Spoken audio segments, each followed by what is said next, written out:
Tonight, Boris Johnson has told everyone in Northern Ireland to, quote, roll up their sleeves and get stuck in to help end the paralysis at Stormont after the Democratic Unionist Party, the DUP, refused to nominate new ministers for the executive. The Prime Minister visited Belfast today for crunch talks with all five political leaders amid a standoff over post-Brexit border checks, which has left Northern Ireland without leadership since the Assembly election 10 days ago. He singled out the DUP for playing hardball over its demands to change the Northern Ireland Protocol. You need leadership and you need government. So you bet. I said to the DUP in particular, we want to see you back in the executive. We want to see you nominating. We want to see a speaker in the Assembly. Of course. Now, the issue they have is that they object to the operation of the protocol. We don't want to scrap it, but we think it can be fixed. And actually, five of the five parties I talked to today also think it needs reform.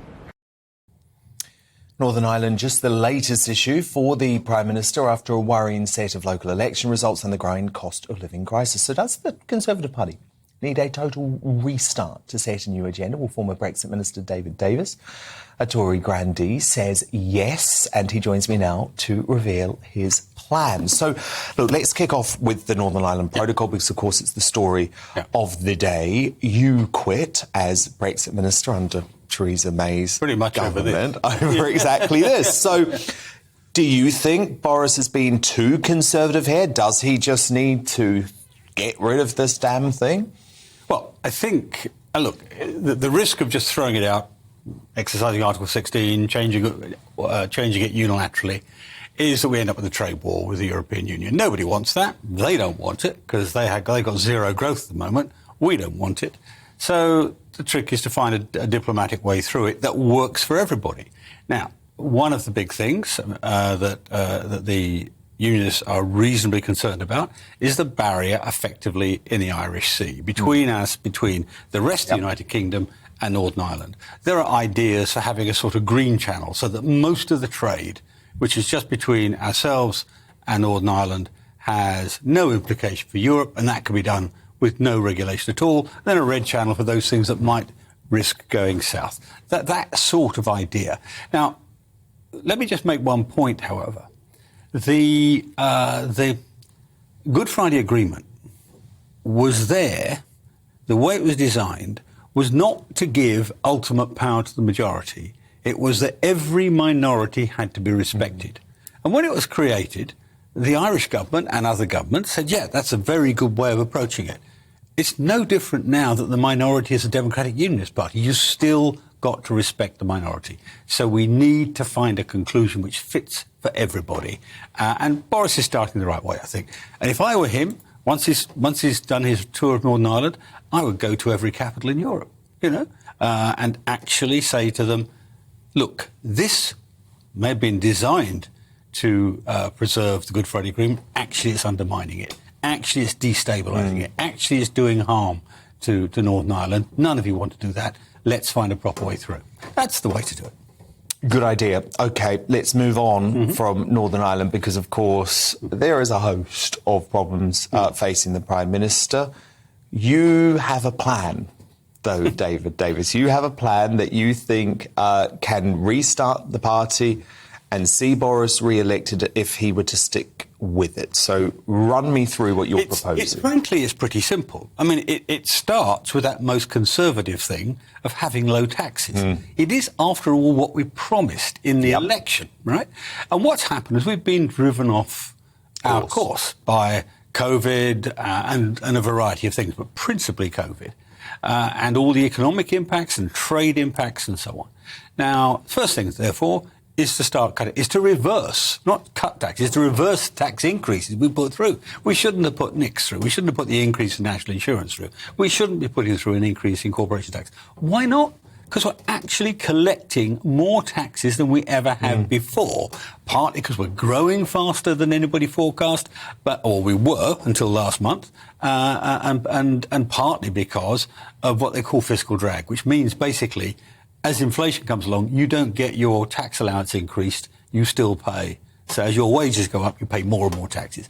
So those things have meant we've got vast amounts of money. We've got about 90 billion more. Remember, all this was about raising 12 billion?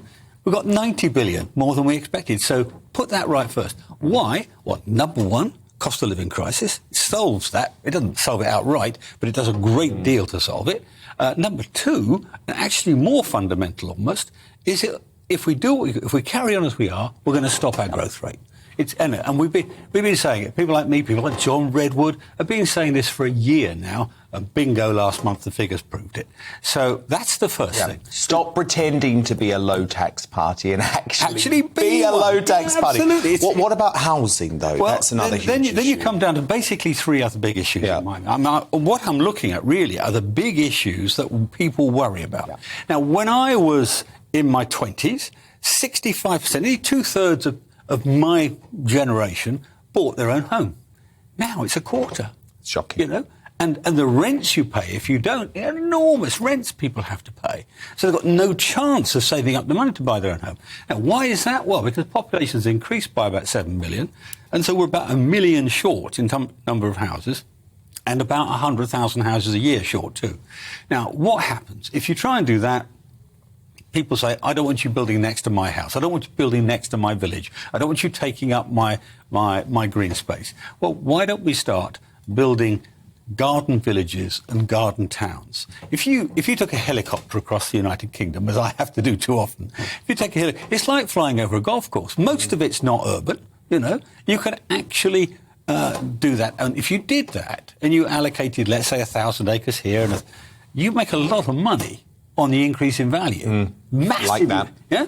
And some of it will go to the landowner, of course, but a chunk of it should go to paying for the community centre and we'll get those houses we so desperately need. All those services. Without upsetting the NIMBYs. Without upsetting the NIMBYs. You create new houses, they will be bigger. At the moment, our houses built today are half the size they were built in the 20s. Oh, I know. And they're the smallest in Europe. Yeah. So you can have bigger, cheaper, better houses with good services. What's not to like about that? So that's housing. Then you've got education. When I was at school, this country had the highest social mobility pretty much in the world. Now, we're about the lowest, along with the Americans. What's the big thing there? It's education. And I think we need to completely start re-engineer the classrooms. Because today, if you look at children at the age of 11, half of the children from free school meal homes, which is one measure of poor homes, half of them are failed by the time they're 11. They haven't got good enough English or good enough maths to do all the other subjects. We can't let that go on. So it's a question of really. And we've got lots of technology now, AI technology, screens for kids and so on, give them the best possible lectures, diagnostic tests. There's loads of things can be done there. So that's the second thing, And the third thing, frankly, and this is the one that will cause negative reaction, I think, in some quarters, is I think we should be addressing the complete reform of the health service. It's always been, Tories have been afraid of this subject because people say, you're trying to privatise it. No, we're not. I want free at the point of delivery. But, Germany has free at the point of delivery. France has free, and Austria and Sweden, but they have better cancer care results than others. Yes. They have lesser queues than we do. They have better coronary care.